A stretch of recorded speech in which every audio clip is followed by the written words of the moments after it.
നമ്മുടെയൊക്കെ വീട്ടിൽ ഏറ്റവും യൂസ്ഫുൾ ആയ ഒരു പ്രൊഡക്റ്റാണ് കെറ്റിൽ. ഒന്ന് നമ്മൾ 2-3 മിനിറ്റ് കൊണ്ട് ഏറ്റവും ഫാസ്റ്റായിട്ട് വെള്ളം ചൂടാവുന്നു. അതുപോലെ തന്നെ നമ്മുടെ കെറ്റിലിൻ്റെ അടുത്ത് നമ്മൾ പോയി നിൽക്കണ്ട, വെള്ളം തിളച്ച് കഴിഞ്ഞാൽ നമ്മൾ ഓട്ടോമാറ്റിക്കായിട്ട് ഓഫായി പോകും. അതുപോലെ തന്നെ ഇത് ലൈറ്റ് വെയിറ്റ് ആണ്, നമുക്ക് എവിടെയും കൊണ്ടുപോകാൻ പറ്റും. പിന്നെ വലിയ വില വരുന്ന പ്രൊഡക്റ്റ് അല്ല കെറ്റിൽ, സാധാരണക്കാരെ ആൾക്കും വാങ്ങാൻ പറ്റുന്ന ഒരു പ്രൊഡക്റ്റാണ് കെറ്റിൽ. ഇതിൻ്റെ വർക്കിംഗ് കോയിൽ ഉപയോഗിച്ച് വെള്ളം ചൂടാക്കുന്നു. ആ വെള്ളം ചൂടായി വരുന്ന ആവിയിൽ നിന്നും നമ്മൾ സ്വിച്ചിൽ നിന്ന് ആവി തട്ടുമ്പോൾ സ്വിച്ച് ഓഫ് ആവുന്നു. അങ്ങനെയാണ് ഇതിൻ്റെ വർക്കിംഗ്. അപ്പോൾ ഇതിൻ്റെ കംപ്ലൈൻറ്റ് എന്തോരം സമയം വെച്ചാലും ഇത് കട്ട് ഓഫ് ആവുന്നില്ല. അപ്പോൾ ഇതിൻ്റെ സ്വിച്ചാണ് കംപ്ലൈൻറ്റ്. അപ്പോൾ നമുക്ക് അഴിച്ച് സ്വിച്ച് മാറാം. ഇതിൻ്റെ സ്വിച്ച് മാറാൻ നമ്മൾ അടിയിലത്തെ ബേസ് ആദ്യം തന്നെ എടുത്ത് മാറ്റാം. ഇതാണ് കോയിലിലേക്ക് സപ്ലൈ പോകുന്ന ബേസ്. ഇത് നമുക്ക് എടുത്ത് മാറ്റാം. അപ്പോൾ ഇതിൻ്റെ സ്വിച്ച് തന്നെ ഹാൻഡിലിൻ്റെ ടോപ്പിലാണ് സ്വിച്ച് വരുന്നത്. അപ്പോൾ നമുക്ക് ഈ ഹാൻഡിലാണ് അഴിക്കേണ്ടത്. ഇത് വളരെ സിമ്പിളാണ് അഴിക്കാൻ. നമ്മുടെ ഹാൻഡിലിൻ്റെ താഴെ ഒരു സ്ക്രൂ ഉണ്ട്, അതാണ് അഴിക്കേണ്ടത്. നമ്മൾ സ്ക്രൂ അഴിച്ചിട്ടുണ്ട്. മെല്ലെ പൊക്കി എടുത്തു കഴിഞ്ഞാൽ നമ്മുടെ ഹാൻഡിൽ ഊരിപ്പോരും. ഇതാണ് ആ സ്വിച്ച് വരുന്നത്.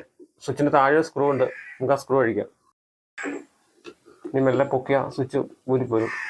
ഇതാണ് സ്വിച്ച് തന്നെ. ഇത് സ്വിച്ചിൻ്റെ കവറാണ്. ആ സെയിം തന്നെ മുകളിൽ സ്വിച്ച് വാങ്ങിച്ചിട്ടുണ്ട്. സ്വിച്ചിന്റെ വർക്കിംഗ് വെള്ളം തിളച്ച് നന്നായിട്ട് ആവി ഈ സ്വിച്ചിൽ വന്ന് സ്വിച്ച് കട്ട് ഓഫ് ആവുകയാണ്. സ്വിച്ചിലേക്കുള്ള വയർ ക്ലിപ്പ് വെച്ചാണ് കണക്ട് ചെയ്യണത്. അപ്പോൾ വലിച്ചാൽ അത് ഊരിപ്പോരും. സോൾഡറിങ് അല്ല. പുതിയ സ്വിച്ച് വാങ്ങിച്ചിട്ടുണ്ട്. അപ്പോൾ സ്വിച്ച് കണക്ട് ചെയ്യാം. ഇനി ടോപ്പിലെ കവറോടെ സ്വിച്ചിൻ്റെ ഇടാം. പ്രസ് ചെയ്താൽ മതി. സ്വിച്ചിൻ്റെ സ്ക്രൂ നമുക്ക് നന്നായിട്ട് ടൈറ്റ് ചെയ്യാം. അപ്പോൾ നമ്മൾ സ്വിച്ചെല്ലാം വളരെ സിമ്പിളായിട്ട് സെറ്റ് ചെയ്തു. ഇനി നമുക്ക് ഹാൻഡിലിൻ്റെ കവർ അടയ്ക്കാം. സ്ക്രൂവോടെ ടൈറ്റ് ചെയ്യാം.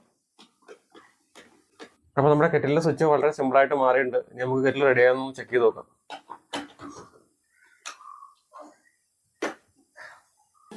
അപ്പോൾ വെള്ളം തിളച്ചിട്ടുണ്ട്, അവിടെ ആവി വന്ന് തുടങ്ങിയിട്ടുണ്ട്.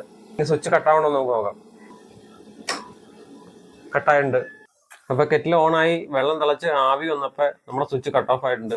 അപ്പോൾ സിമ്പിളായിട്ട് ഇതുപോലെ സ്വിച്ച് മാറി റെഡിയാക്കി എടുക്കാം.